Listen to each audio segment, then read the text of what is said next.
Este é o curso de produção videofotográfica em dança. Eu sou o professor Márcio Pizarro Noronha, professor da Universidade Federal do Rio Grande do Sul, da Escola Superior de Educação Física, Fisioterapia e Dança, do curso de licenciatura em dança da URGS. Estamos aqui estudando dentro da produção videofotográfica o tema dos musicais da Broadway e de Hollywood, né, com foco então nos Estados Unidos e advergências. Nós estamos falando agora de um momento entre os anos 10 e os anos 20, né, do século 20, ou seja, 1910, 1920, quando então surgem, né, os primeiros artistas já formados, né, dentro de uma carreira nos Estados Unidos. Vamos lembrar que quando falávamos do século XIX, nós falávamos de um processo colonial, né, britânico, que levou principalmente às comédias, né, a ópera cômica para os Estados Unidos, e ali elas foram criando suas ramificações e ganhando autonomia de linguagem, né? A presença das óperas bufas, do vaudeville, das operetas que vinham da Alemanha e da Áustria, e como elas foram então se misturando umas às outras e formando um novo desenho de teatro e um novo conceito que será o da comédia musical. Já então, em pleno século XX, nós temos o quê? Formação de vários elementos que estão já mixados, misturados. Nós temos a construção de equipamentos teatrais. Então, né, entre 1870 e 1910, a gente tem a criação e inauguração de uma série de óperas, né, de teatros de ópera, teatros qualificados para receberem espetáculos que exigem uma maquinaria mais complexa. Né? Então, entre 1870 e 1910, a gente tem isso acontecendo também. Então, a gente tem já um repertório, a gente tem os teatros, e a gente agora tem uma primeira geração de artistas formados por esses artistas imigrados, né? Que estão, então, iniciando uma paisagem nova teatral nos Estados Unidos. E eu falei de dois deles extremamente importantes para nós nesse período entre os anos 10 e a década de 20. Jerome Kern e Al Jolson.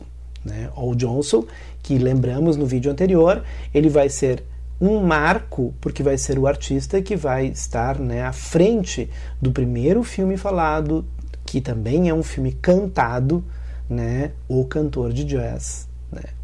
Al Jolson não era um artista que tinha surgido nesse período, ele é bem anterior, e ele já fazia o uso do minstrel, né, da famosa e prestigiosa técnica de blackface que toda uma geração fez uso. Lembramos que hoje nós temos toda uma revisão histórica, bibliográfica sobre o tema da blackface, o modo como ela era explorada por parte dos artistas brancos e como ela mantinha uma hierarquia, uma separação entre brancos e negros dentro da estrutura teatral. Mas naquele contexto ela ainda garantia a presença ou uma visibilidade, né, falsa, né, falseada, fake, né, de artistas negros em cena, já que Jolson e outros artistas criaram uma tradição que aparecia tanto em shows dos vaudevilles quanto nos burlescos, que criavam sotaques grotescos, né, das crianças negras, né, dos negros do sul dos Estados Unidos, enfim, e tal. Bom, então vamos continuar. Né? O que vimos também, né, é que nesse período, com a criação desses teatros, com a criação desses vários estilos, nós começamos a ver o surgimento de um tipo particular de espetáculo de ano, que eram as revistas de ano. As revistas que usavam elementos do vaudeville, que usavam elementos que já são primórdios da comédia musical, mas agora ganhavam uma roupagem mais sofisticada. Então, os anos 10 e a década de 20 vão solicitar desses espetáculos não apenas humor, né, e nonsense, mas shows mais sofisticados com canto e dança e também premiações, né, dentro desses teatros. É aqui que vão surgir, então, né, essas tradições, né, que vão gerar lá, que eu já dei o exemplo num outro vídeo, né, da nossa artista Judy Garland, mas especialmente, né, George Cohan, né, com os Four Cohans, o show familiar, uma artista muito famosa do período, Lillian Russell, e Tony Pastor, que também será um importante artista, né, do vaudeville nos Estados Unidos, né, dentro do music hall. Esses shows, né, eles eram então shows que se misturaram cada vez mais, bem no finalzinho do século XIX e no início do século XX, então isso vai durar até os anos 20, a um elemento de luxo. Né? Esses sketches cômicos agora não eram apresentados mais só com indumentárias rudimentares ou figuras que vinham do campo, né? Então o trabalhador do campo enganado, o escroque enganador, jogador que roubava dos outros e tal, como era típico daqueles shows que vieram lá da segunda metade do século XIX. Agora eles passam a acontecer em cenas mais luxuosas, né? E é isso que a gente vai entender, porque essa tradição de se apresentar em cena com fraque, cartola, né, com roupas mais luxuosas, mulheres cada vez mais bonitas na forma do tableau vivant, né, esses espetáculos de diversão, então eles no final do século XIX, na virada para o século XX, eles começam a ganhar uma roupagem muito luxuosa e muito sofisticada que vai predominar. Né? A gente diz que, na verdade, o que está acontecendo bem no finalzinho do século XIX é uma oposição, né, e uma tensão entre a diversão mais barata do Lower East Side, né, dos imigrantes trabalhadores, né, um público que se identificava com o grotesco do divertimento em torno das características das etnias, das minorias étnicas, né, então, que explorava o próprio estereótipo étnico do grupo irlandês, do grupo judeu, do grupo italiano, do grupo alemão, dos negros, né, e um outro que ia surgindo já no contexto da própria Broadway, da Rua 39, né, e que vai trazendo e dando uma roupagem mais sofisticada, mais luxuosa, né, que vai chegar lá nos Follies do Ziegfeld nesse contexto do século XX. Né. É muito interessante, né, ver que o primeiro ator contratado pelo Ziegfeld, né, é o famoso Eugene Sandel. Sandel, né, da marca, que depois, né, ele faz um show chamado Adonis, e Sandel que vai ficar ligado àquele produto de saúde, né, aquele remédio para tornar as pessoas mais fortes e tal. Né. O Sandel não era um ator propriamente dito, ele vinha de um circo, né, ele era um levantador de pesos, era um preparador físico, então um homem forte, né, e tal, né, como um personagem, o homem forte do circo, né, e ele então começa, o primeiro trabalho do Ziegfeld é uma apresentação desse homem semi-nu, com um shortinho bem curtinho e tal, né, e as mulheres iam ao delírio vendo ele meio pelado, assim, né.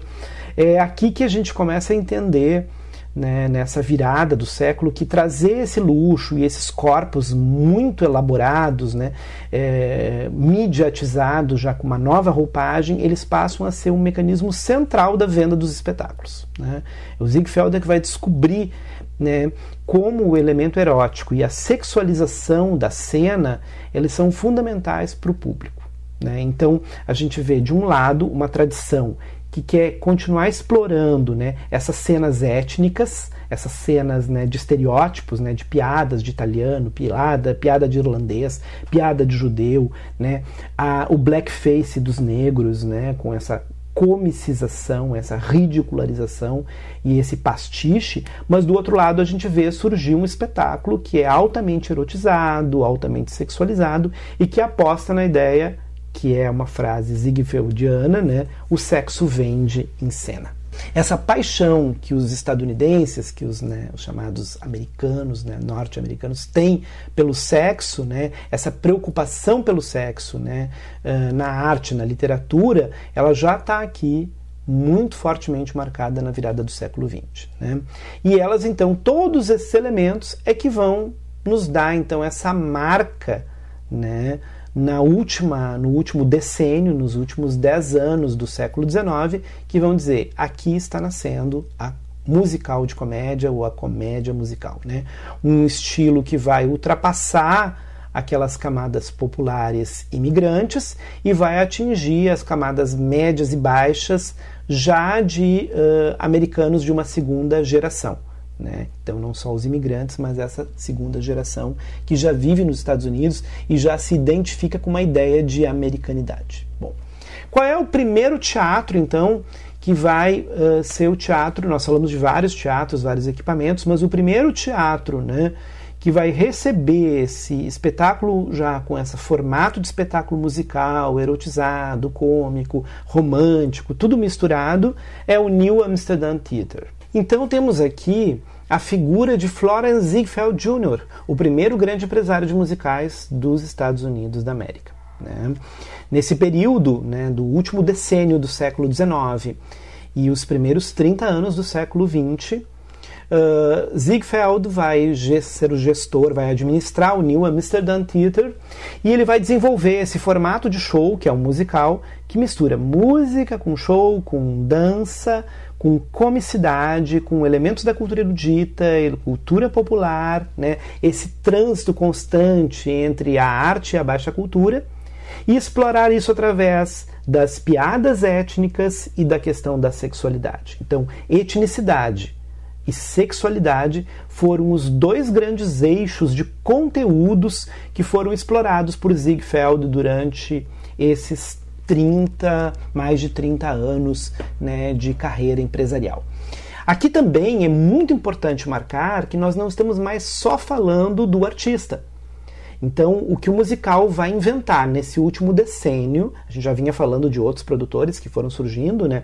Então foi o que? Primeiro, né? Os temas, os conteúdos, as várias linguagens que se fundiram, a formação desses equipamentos, né, para ter condições de desenvolver esse teatro, e agora a figura do produtor, o empresário de arte, o empresário teatral, aquele que vê a arte como negócio. Né? E que aposta, né, como uma aposta na bolsa de valores, como uma aposta numa corrida de cavalos. Né? Ele corre riscos, né, em altíssimos investimentos, em temas e tópicos que ele nunca sabe se vão ser o efetivo sucesso. Mas sempre buscando explorar dois grandes eixos, né, que estão transitando entre a cultura erudita e popular nesse momento, no final do século XIX, que são as discussões étnico-raciais e as discussões sobre sexo. Nada de novo no fronte, ou seja, aquilo que nós continuamos discutindo até hoje, questões étnicas, questões raciais, direitos civis, e do outro lado, a sexualidade humana em sua multiplicidade e diversidade.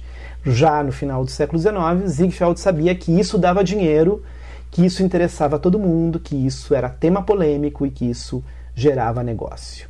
Ziegfeld, então, vai formar um termo que é, na verdade, uma adaptação, uma adequação do termo francês do Folies Bergère, né? Um termo adaptado, que são as Folies. Folies são revistas musicais na fórmula de Ziegfeld. Né? E é dentro desse desenho de espetáculo que ele vai colocar no centro uma nova figura. Ele começa com um homem, né? Então eu falei para vocês, né, com o espetáculo do Adonis, mostrando um homem seminu, musculoso e forte, mas depois ele vai descobrir que a figura central, o objeto de desejo, aquilo que seria tratado como objetificável e glorificável numa relação bastante complexa e tumultuada, era a figura da mulher. A mulher nos Estados Unidos, nesse contexto da virada do século XX. Muito importante, porque nós também estamos assistindo uma transformação muito forte, né, social, né, das lutas das mulheres, né, uma ascensão de um primeiro grupo feminista, lutas pelo direito ao voto, reconhecimento da mulher no mercado de trabalho na virada do século XX, né, novas formas de comportamento, novas indumentárias para a mulher. Então a mulher era um tema muito relevante e o Ziegfeld explora isso de uma forma muito eficaz na construção dos seus espetáculos. Né?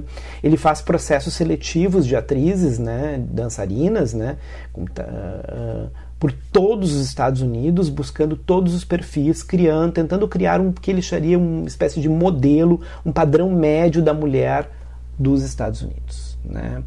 O que eu queria dizer é exatamente isso, né? Muito importante. Então ele não vai criar um padrão exclusivo da beleza, ele vai criar um padrão diverso de beleza de mulheres que ele vai captar, né, nessa trama, né, que é todos os Estados Unidos. Então, buscar vários modelos de mulher durante esse momento.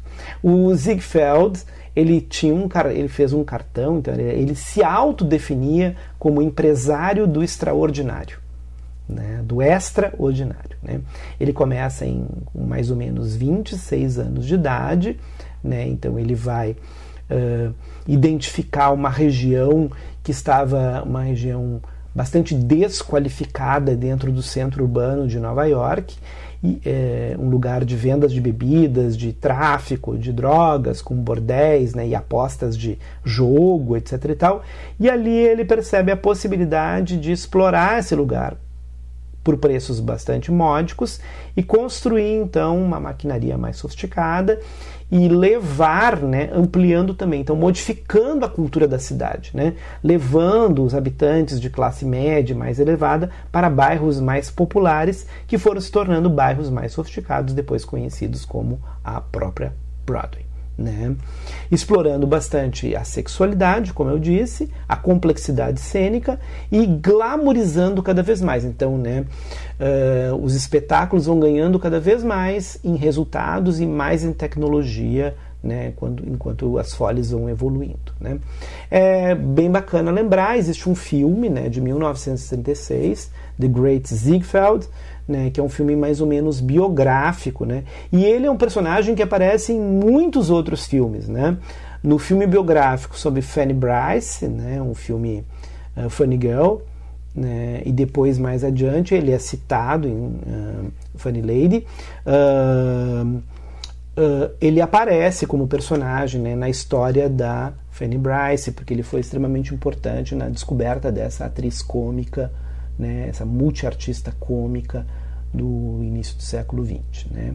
Então, Ziegfeld, né, ele era realmente um cara que construiu um padrão, né, e ele imaginava o mundo do showbiz como um mundo da ultra riqueza, né? Ele teve uma formação bastante sofisticada, né? Ele atuou no ramo de negócios, né? Ele participou dessas feiras mundiais, né, que existiam, né, as famosas feiras parisienses, que até no período do Império estiveram no Brasil, né, a cargo de responsabilidade do imperador Dom Pedro II. O Ziegfeld trabalhou nessas feiras, né, então ele conhecia essas atrações populares, né, e ele foi abrindo o caminho para construir uma nova forma de negócio nesse período, né. Ele começou produzindo bem no finalzinho do século XIX, então o primeiro trabalho dele como produtor é de 1896, com uma atriz francesa imigrada, né, que vai se tornar a sua primeira esposa. Ele vai ser casado com ela por alguns anos e ele vai construir vários espetáculos em cima dessa figura e explorar muito eroticamente, sexualmente toda a figura da mulher dele. É muito interessante que ele também vai ter toda uma estratégia que ainda não se chamava assim, mas ele vai construir uma série de estratégias de marketing, né, de propaganda em cima do teatro, em cima da notoriedade, da espetacularidade, da extraordinária vida da estrela, né? Então o Ziegfeld, ele é responsável também por criar essa mitologia em torno da estrela. Ele lançava notícias nos jornais, né, dizendo que ela tomava banho em banheiras só de leite, que ela não usava água, né? Então ele vai criando uma série de coisas, né, que vão criando uma mitologia em torno da personalidade das artistas dos shows do Ziegfeld, né? E ele explorava também bastante modelagens, figurinos muito complexos, né? E sempre contratando compositores para criar músicas particulares para cada uma das cenas e figurinos para cada uma das cenas. Isso realmente vai ser extremamente explorado, né, no estilo de vida que ele vai construir. Então, o Ziegfeld, nos anos do seu apogeu, né, na primeira década, né, do século XX, quando ele ascende e ele então vai ganhar rios de dinheiro, né, com o teatro musical, ele vai também comprar uma imensa mansão, ele vai reproduzir esse padrão de opulência e essa maquinaria cênica dentro da casa dele, né? Ele tinha um vagão ferroviário próprio para viajar, né? Ele não usava um vagão comum, né? E ele se sentia meio um vizir, uma espécie de um czar, né, russo, né? Ele tinha uma ideia de que o artista da Broadway, né, que depois vai ser o artista de Hollywood, ele ia se tornar a nova aristocracia do século XX, né? Que assim como os nobres eles eram alvo de atenção na cultura nobiliárquica, né? No século XX, como a fortuna ela tinha mais opacidade, ela estava mais ligada à produção industrial, ela não tinha o glamour, né? Então, aquele glamour da nobreza, o Ziegfeld identifica que as camadas populares tinham uma excitação em reconhecer e se identificar com essas figuras. Vejam que esse modelo é um modelo do Ziegfeld, pensado, planejado pelo Ziegfeld, ou seja, não era um modelo só de espetáculo, era um marketing em cima das carreiras, era um marketing em cima de tudo que ele gastava. Quando ele ia montar um cenário muito complexo, ele noticiava isso, então ele transformava cada momento da construção do espetáculo no marketing. Ele construía cada instante, ele estava vendendo o produto dele, né? O produto era a atriz, eram as séries de 10, 20 figurinos que ela ia utilizar, era toda a contratação de quem ia compor a peça musical, né? Enfim e tal. Mas ele, além de fazer isso, que foi uma revolução no padrão de marketing de produção teatral, ele também era um homem muito atento às revoluções da linguagem, né? E efetivamente, então, ele vai ser o responsável pela primeira revolução em termos de linguagem no teatro musical, né? É ele que vai apostar e produzir o trabalho Showboat, o Barco das Ilusões. Ele pensava com a cabeça de um produtor. Mas ele era um produtor extremamente arrojado e que também apostava em revoluções na cena, né? Então, além das revoluções tecnológicas, das revoluções de maquinaria que foram fundamentais para a construção da história do cinema, né? Como criar uma cena com um mar de bolhas de sabonete, como construir uma máquina voadora que entrasse em cena, né? Como fazer uma chuva de pétalas de flores cair em toda a plateia, né? Como colocar sons, né, tecnológicos dentro do teatro, etc. Enfim, tudo isso ele estava preocupado. Essa revolução, né, cênica era também uma revolução de conteúdos. Ele não estava apenas preocupado numa revolução tecnológica, ele também estava preocupado em incorporar novos conteúdos. E aí ele vai apostar muito na inclusão de artistas que fugiam um pouco do padrão, e nós temos dois casos importantíssimos aqui, né? Que é justamente a história da atriz, né, Fanny Brice e do Bert Williams, que foram dois importantes astros, né, estrela e astro de Ziegfeld nesse período dessa primeira metade do século XX. O Ziegfeld também foi fundamental na alavancar a carreira de libretistas-compositores desse período, né? Especialmente Jerome Kern, mas também Irving Berlin, né?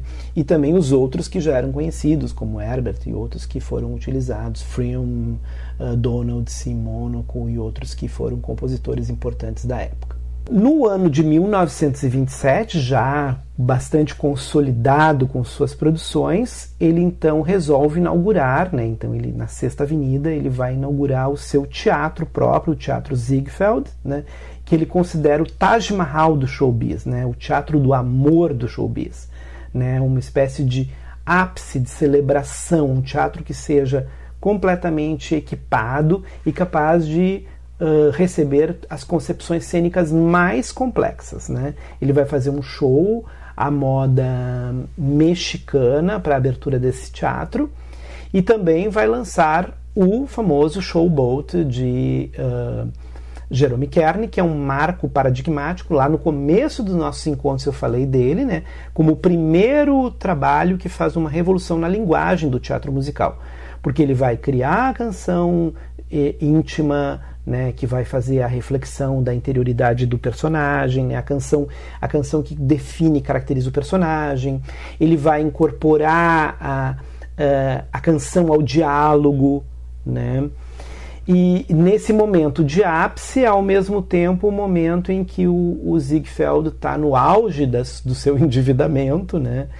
Então, de 27 a 31, a gente tem esse momento altamente revolucionário, mas em 31 ele apresenta a sua última Folie e falece em 32. É interessante de ver, né? Ele foi o cara que viveu numa multimansão, né? Cheio de etiqueta, quase como uma realeza mesmo, e em 32 ele teve todo o seu patrimônio confiscado pelos credores, né? Então ele morre absolutamente na miséria, né? Mas como um grande empreendedor e a figura mais importante desses primeiros 20 anos do teatro musical nos Estados Unidos, né?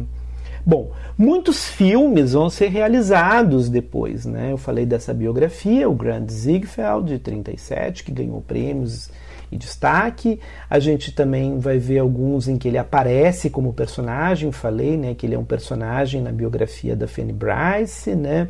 Também há alguns longas-metragens, né, que foram criados, que chamam-se Ziegfeld Follies, né, com a Judy Garland. Então foram filmes que apresentaram e introduziram vários dos artistas que se tornarão artistas famosos entre a década de 30, 40 e 50 nos Estados Unidos, né? O Ziegfeld Follies, né, ele vai ser indicado ao Grande Prêmio da Comédia Musical em 47, né, no Festival de Cannes. E, como eu disse, então, a última referência à figura dele na biografia é em Funny Girl, de 64, com Barbra Streisand. Esse filme não é sobre o Ziegfeld, é a biografia da Fanny Brice, mas ele aparece como um personagem porque ele foi o cara que produziu a Fanny Brice nos Estados Unidos. Estamos aí, então, no século XX. Entramos no século XX, né? E no ano de 1904... nós vemos aparecer, então, um espetáculo novo, já dentro dessa linha nova de espetáculos criadas pelo Ziegfeld, mas que vai nos trazer um novo elemento. Agora não é a estrutura da maquinaria, mas é um tipo de atuação e um novo personagem. E um ator que vai ser uma figura marcante na história dos musicais dos Estados Unidos. Um ator, produtor, diretor, um multiartista do início do século XX, George Cohan. George Cohan é um irlandês-americano que cria uma mitologia. Ele muda inclusive o dia do nascimento. Ele nasceu em 3 de julho de 1878 e ele diz que nasceu em 4 de julho, para dizer que ele é a própria América. Ele se autodefine como um símbolo dos Estados Unidos. E ele diz que o musical, né, o teatro musical criado nos Estados Unidos é a arte naturalmente estadunidense. É a noção de o que é o americano médio, né? Então ele vai configurar, ele vai desenhar um universo, né, cômico, né, no qual ele é uma espécie de... ele é o narrador, ele é o protagonista, ele é o mestre de cerimônia, ele é o centro da história, né? E vai ser um tipo, vamos dizer assim, uma figura central na genealogia da comédia musical, né?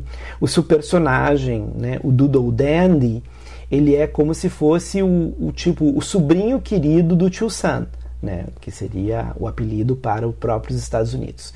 Ele é um patriota que simboliza os Estados Unidos em todos os sentidos, né, que vai estar presente nos shows de guerra, né, e depois ele vai ser representado, vai haver uma biografia, né, há controvérsias em relação a essa biografia, né, representada pelo James Cagney no cinema no ano de 43, num filme chamado Yankee Doodle Dandy, que vai apresentar um pouco da história, da biografia desse one show man, o homem do showbiz, George Cohan, né? Ele vai criar também o termo para a Broadway, The Great White Way, né? Que é esse modo de viver, esse estilo que é mistificador da própria ideia de América, né? Então aqui a gente vê o musical americano naquele sentido altamente positivo. né? Mas o Cohen não era só isso. Ele também era esse cara que vinha de uma tradição, de uma família de artistas de vaudeville, ele vinha desses shows, ele conhecia a estrutura do burlesco, ele já tinha passado por extravagâncias, ou seja, shows de luxo que vão gerar as follies, né, do Ziegfeld, ele tinha transitado pela opereta, ele conhecia o teatro de revista, né, e ele vai então fixar todos esses elementos no desenho do que ele chama de comédia. Né? Só que nessa comédia ele vai centrar ela numa personalidade, no protagonismo desse personagem que é o americano médio. Ele também vai construir, né, no seu repertório, um repertório de uma musicalidade, de uma cenografia, de uma indumentária, de um estilo de movimentação física, de um estilo de piada que é o que vai caracterizar o americano médio. Né? Nesse momento, a gente vem desenhando, né, os Estados Unidos da virada do século XX, vem fortalecendo, desenhando uma ideia do que é que os Estados Unidos são. Né? Então, uma ideia de ego nacional. Existem outros autores na literatura, como Jack London, por exemplo, né, que também vai construir um pouco desse imaginário da América. Né? E o Cohen é responsável por isso no teatro e no teatro musical. Ele vai produzir uma série de espetáculos, aqui então tem uma lista que depois vocês podem conhecer, entre os anos de 1900 e 1918, até formar as suas próprias revistas.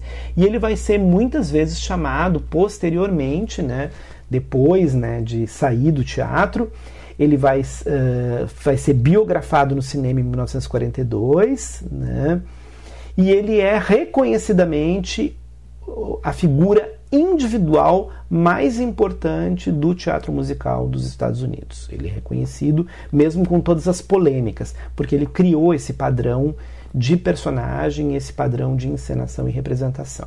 Né? Ele vai também criar uma canção hino para a Primeira Grande Guerra Mundial, que é uma música chamada Over There, né? Que é uma espécie de hino positivo para os americanos quando eles entram, vamos dizer assim, tardiamente no cenário da guerra. Paralelamente, como eu falei para vocês, o Ziegfeld ele também vai se interessar não só por esse padrão médio, então não é só o George Cohan, não é só as mulheres bonitas, o padrão da mulher média americana, o conceito de homem médio americano do George Cohan. Nós vamos encontrar também o interesse do Ziegfeld por esse outro lado, que não era só sexualidade, era raça e etnicidade. Essa sempre foi uma questão central na composição, no desenho do que é os Estados Unidos, do que os Estados Unidos se definem, né? Então, aqui a gente percebe como há uma incorporação nesse teatro, né, cada vez mais forte, mais evidente, da presença de atores, compositores, né, atrizes, dançarinas e dançarinos negros. Né? Nós sabemos que eles tinham ocupado uma tradição de vaudevilles, e eles tinham suas companhias de minstrel, e muitas vezes eles também usaram a técnica do blackface de uma forma invertida, né? Como uma maneira de empoderamento e de apropriação do próprio grotesco que os brancos haviam construído em torno da imagem dos negros. Né?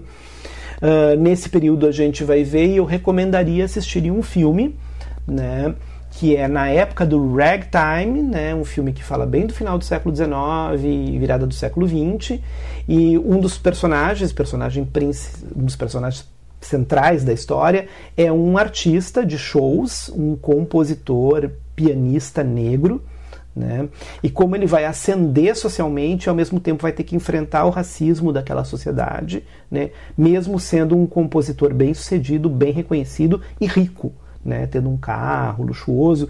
Uma das cenas iniciais do filme é quando o carro dele quebra uma roda, um eixo, né, ele fica parado próximo a um departamento de bombeiros formado por irlandeses, americanos, brancos, né, preconceituosos, e ele tem um conflito racial, e ali toda a história trágica dele vai se desdobrando, né, então todo um passado, né, de conflitos raciais vem à tona nesse confronto, né, e o não reconhecimento, né, pelo poder público e pela polícia, né, do crime de racismo cometido contra ele, vai gerar uma série de conflitos nesse filme que é muito interessante.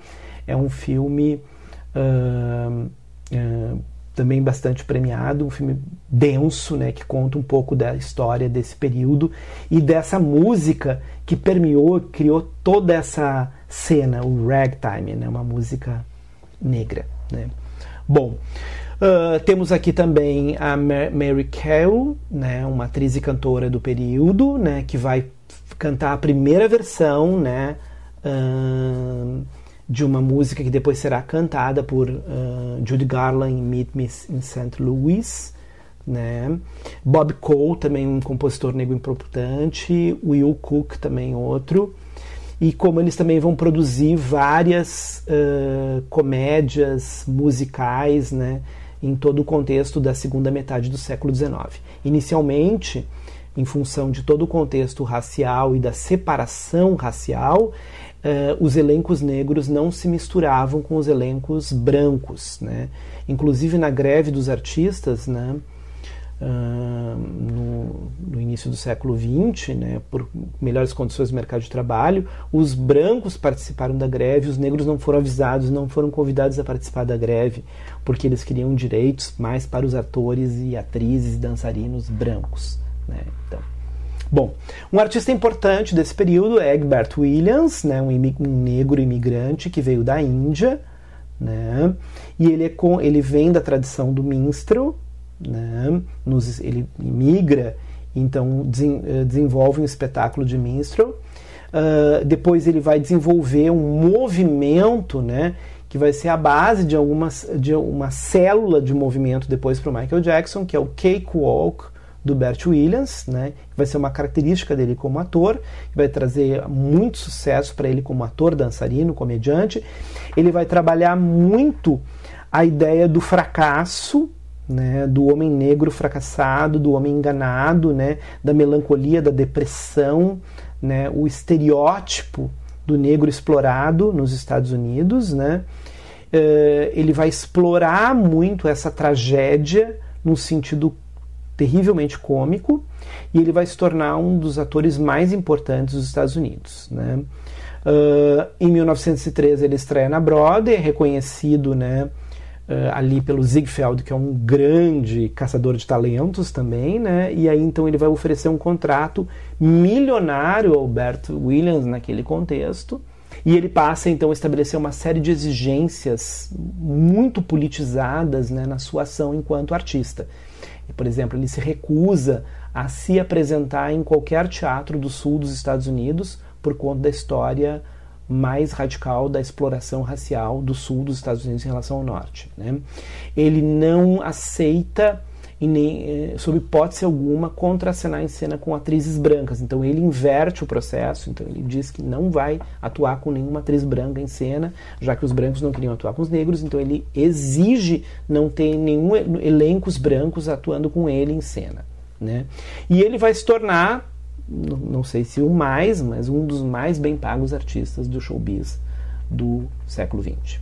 Bom, outro cara importante que vai ser aí também alavancado pelas estratégias de produção do Florence Ziegfeld, já falei, é o compositor Jerome Kern. Então vejam, nós temos o Bert Williams, um imigrado indiano negro, nós temos o Jerome Kern, que é o filho de uma família muito rica, né, do setor comercial de Nova York, que estudou em conservatórios de música, foi trabalhar na Timpanelli, que é esse quarteirão dos músicos, né, que vendiam os seus trabalhos, né, nas companhias de venda de partitura, né, e melodias para shows, e depois ele vai participar então de alguns shows e vai entrar, né, para esse conjunto da Broadway e vai ser talvez um dos produtores musicais mais ativos do início do século XX. Não é o mais importante, mas ele é muito importante. Ele é o cara que faz a passagem entre o estilo Gilbert Sullivan, o estilo da opereta com uma forte marca de música europeia,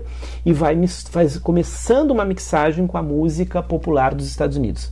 Vai precisar aparecer um outro cara depois que realmente vai contribuir mais ainda nessa mixagem e que vai ser a própria música dos Estados Unidos. O próprio Kearney vai reconhecer isso, né, num outro imigrado.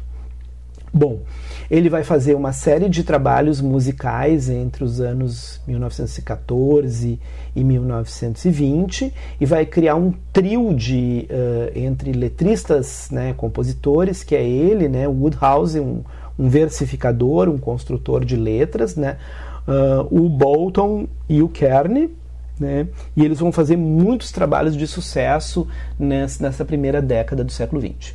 Mas o cara que realmente vai fazer muita diferença nesse período do ponto de vista musical é um cara que nós vamos conhecer como Irving Berlin, mas que na verdade chamava-se Irvine Ballini, né? Ele era de uma família russa, ortodoxa, imigrada, extremamente pobre. O pai dele era um rabino ortodoxo, extremamente religioso, né? Uma família muito grande, né? Alguns biógrafos falam que ele saiu de casa aos 9 anos de idade, porque eles eram tão pobres, né, que ele então resolveu enfrentar a vida sozinho aos 9 anos, né, e tal. Ele chega já criança, ele nasceu em 1888, mas ele chega nos Estados Unidos, a família emigra em 1893. Né? Ele cantou no templo, então isso é muito comum, a gente vai ver várias histórias de artistas que, como eles eram imigrados, eles cantavam nos seus guetos. Né? Os negros cantavam no gueto, os imigrados judeus cantavam nas igrejas, nas sinagogas, né, e tal, enfim, né, no templo religioso. Então a formação musical deles, a maioria não foi erudita. Né? O caso do Kearney é uma formação erudita, mas a grande parte tinha formação na música religiosa, nos órgãos religiosos, né, cantavam nos finais de semana na igreja e tal. E aí ele vai ter contato com a ópera italiana, vai conhecer o vaudeville e o minstrel e vai trabalhar como garçom, né, num cabaré, né, no Bowery, aquele bairro que eu falei de lazer popular, bastante de humor, bastante sujo e tal, né? E é ali que ele vai conhecer o ragtime, esse ritmo novo do século XX, e vai fazer sua primeira música de canção popular. Gershwin, uma vez, né, Gershwin, outro compositor importante, George Gershwin, definiu metaforicamente que o Berlin era o Franz Schubert da América, né, dos Estados Unidos, né? Então ele era ele se configurou, então ele começou com essa carreira, né? Conheceu o ragtime, tocava, né, era garçom, tocava piano num bar, vamos dizer assim, né? E ali ele começa a sua carreira de compositor e vendedor de canções. Então ele vai para lá na Timpanelli, que era o bairro, né, que era uma espécie de quadra, né, com prédios de editoras e produtoras de gravação musical. Né? Assim como foi se definindo a região dos teatros, a região da música também foi se definindo em Nova York. Então o Timpanelli era a região dos músicos, né? E aí o Berlin, então, ele começa a criar letras e algumas composições que ele começa a vender para alguns foles, né? Então esses espetáculos, que eram shows de variedades, não tinha uma música de um único compositor, eram várias músicas que eram compradas, né? Então ele lá vendia e tal, né? E ele vai ser o primeiro cara a levar uma batida de ragtime para Broadway. O ragtime era um ritmo considerado assim como hoje seria um funk, né? Era um ritmo assim popular e bastante chulo, né? Vulgar, vamos dizer assim, né? Era uma forma, né, de música que levava a um dançar bastante vulgarizado. Mas, como ele era um judeu imigrado, russo, né, ele tinha passado pelo canto lírico, ele conhecia o show do vaudeville, ele conhecia as músicas religiosas de igreja, né, da igreja ortodoxa, ele conseguiu fundir tudo isso e criar uma batida peculiar de ragtime que foi incorporada a Broadway e foi aceita e caiu no gosto comum da classe média. Né? Em 1911 ele vai ter o seu trabalho Alexander's Ragtime Band, né? E vai começar a construir as baladas em ragtime, né? Que vão então configurar e desenhar as importantes revistas de época, né? Que vão traçar a carreira do Irving Berlin, né? Ele vai então desenvolver uma espécie de estilo, né, bastante sincopado, né, que vai permitir, inclusive, ele, por exemplo, a fazer músicas que serão famosas, né, no contexto militar. Ele vai criar uma marcha também, né, com tema militar para os recrutas, né, na Primeira Guerra. Depois ele vai ter um papel super importante na Segunda Guerra também, né. E como eu disse, assim, além do Gershwin chamar ele de Schubert, o Jerome Kern vai reconhecer que ele é o cara que funda o conceito de música popular americana, né? A música popular dos Estados Unidos, ela é esse caldeirão de coisas que vai ser, vamos dizer assim, vai ser afunilado pelo Irving Berlin, né?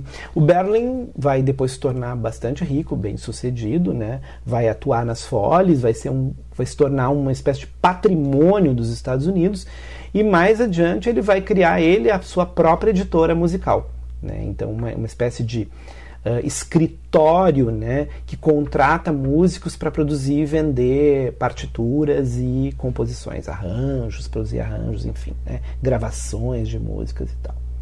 Como eu falei, então ele vai trazer esse elemento do ragtime e vai começar a desenvolver uma série de edições, né, de espetáculos, né, no formato dessas revistas dentro da Broadway. Bem importante, né? O formato que o Irving Berlin trabalhava era um formato bem popular. Então, eram canções amarradas por cenas, aos moldes do antigo vaudeville, né? Não era ainda aquela ideia, né, de uma música que está dentro de uma narrativa, então as pessoas conversando e alguém canta. Não, as músicas eram realmente canções de sucesso. E efetivamente esse é um modelo que vai se firmar bastante nesse primeiro período dos musicais dos Estados Unidos, musicais baseados no sucesso das canções. Então, eram as canções, né, e o Irving Berlin, como um grande compositor popular, que geravam o sucesso do espetáculo. E as canções depois eram gravadas, né, e eram vendidas autonomamente, tocavam em rádio. Então se criou também uma cultura paralela aos shows da Broadway, né, vai se criando uma cultura de canções populares de sucesso, né. Isso que vai ser a parada de sucessos depois, né, mais adiante, é muito importante, né, como isso é desenhado e formado por esse grande compositor musical.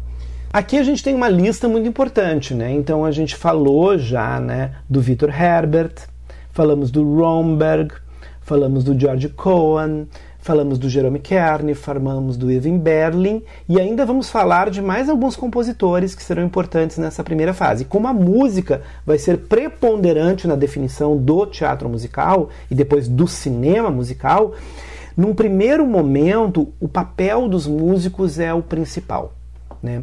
Pois são os músicos, né, que algumas vezes eles são músicos e letristas, às vezes eles são parceiros, então eu tenho um músico e um letrista, e aí eu tenho também um músico, um letrista e um libretista, que é o que vai fazer, vamos dizer, a síntese da história, né? E às vezes eu tenho um que reúne tudo numa única pessoa.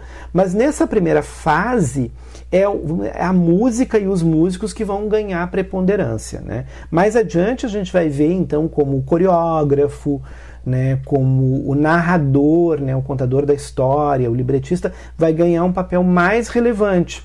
Mas aqui não. Nesse momento é a música que causa a celebridade do espetáculo. Então os compositores, eles vão ser disputados, né, pelos grandes produtores para constituir um musical, né? Então primeiro eu tenho que ter um grande compositor, né? E aí depois do Berlin eu vou ter Gershwin, né, os irmãos Gershwin, Lawrence Hart, que vai ser o primeiro parceiro do Richard Rodgers, né? Depois, na separação deles, eu vou ter, né, a parceria do Rodgers com Hammerstein, né? Então nós temos 3 gerações de Hammerstein, né? O primeiro, o segundo e o terceiro, e depois, né, William e Arthur, né, que são bisnetos lá do primeiro e tal, e que vão trabalhar mais no campo da produção, né, que são fundamentais para entender esse cenário até os anos 30, dos anos 40, né, e o papel preponderante da música na cena do teatro e de Hollywood também. Bom, como produtor e diretor, né, geral, eu não teria como dizer que o mais importante desse período foi o Florence Ziegfeld Jr., né, que viveu, né, esse período mais importante de todos. Eu acho que ele foi o que deu uma marca, um estilo de produção, né? Os coreógrafos, quem foram os coreógrafos mais importantes, né? Então, para esse período, lembrando, né? Primeiro, no The Black Crook, né? O de 1866, David Costa, Julian Mitchell, que é o cara que vai fazer a primeira, né, extravagância com The Wizard of Oz, o de 1903, né? Focchini, bailarino, né, imigrado, que vem de uma tradição do balé, Michel Focchini, que vai então fazer as Folhas de 22. George White, que a gente vai falar um pouquinho mais adiante, né, o criador de um tipo de espetáculo chamado Scandals, né, também de 22, e um grande coreógrafo que depois vai emigrar para Hollywood, vai ser um diretor de cinema importantíssimo, Busby Berkeley, né, que de 27 vai fazer um trabalho importante, a Connecticut Yankee. E entre as mulheres, nesse primeiro período, Albertina Rush, né, que vai fazer Os Três Mosqueteiros, né, então coreógrafos muito importantes do período. Falei que os músicos eram mais relevantes, né, mas não podemos esquecer do papel importante da produção, já que era um novo modelo de negócio, e esses coreógrafos que vão então também fazer algumas revoluções e incorporar elementos, principalmente do balé nesse primeiro momento, aos shows. Artistas que surgem na época, né?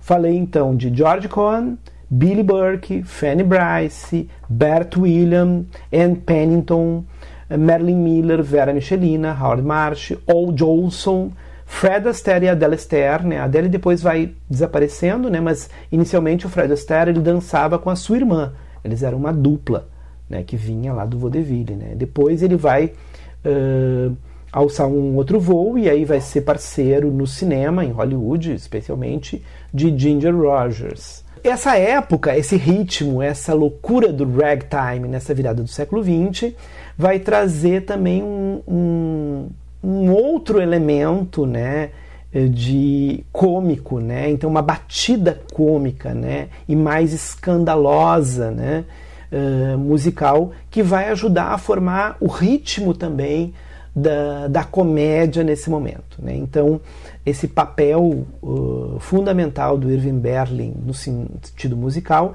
ele vai se desdobrar, por exemplo, no estilo de comédia da Fanny Brice, nas formas como ela vai dançar, né, que ela vai trazer elementos do ragtime para a sua estética corporal, né, enfim.